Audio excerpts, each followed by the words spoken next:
I'm Kailyn Looby. I'm 17. I'm a senior in high school, and I've got a left UBPN.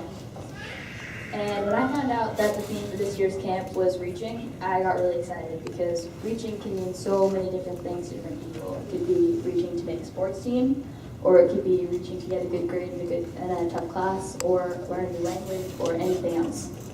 And for me, reaching means outreach and spreading awareness. And I chose to do that through public speaking. Fortunately for me, I've never really had a fear of public speaking, and I think it's because I like to talk so much. So I started public speaking about my injury when I was in 4th grade for a program called Understanding Disabilities. And Understanding Disabilities teaches elementary school kids about different types of disabilities, and it focuses on tolerance and acceptance and understanding. So I thought that was really cool in my 4th grade self.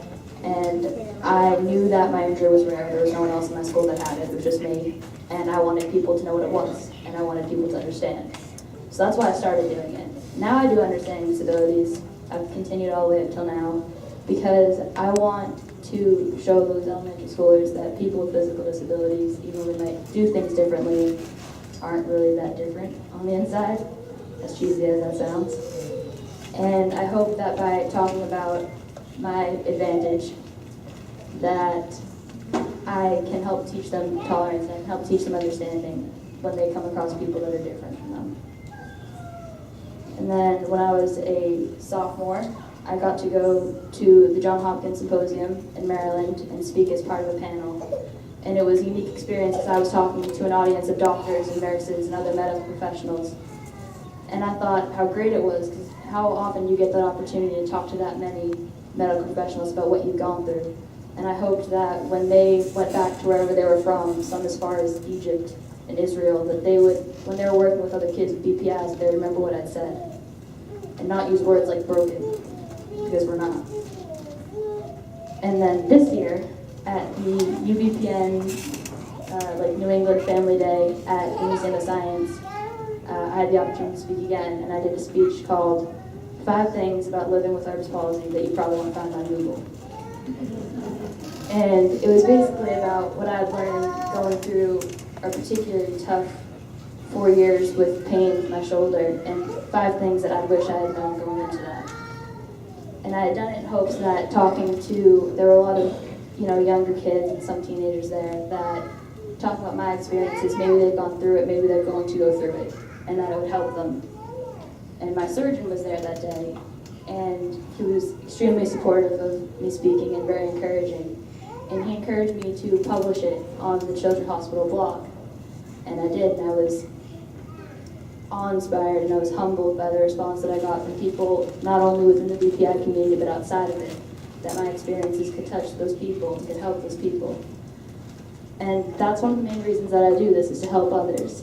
I will hope that taking experiences that I've had, difficult experiences, can help make a positive impact in somebody else's life.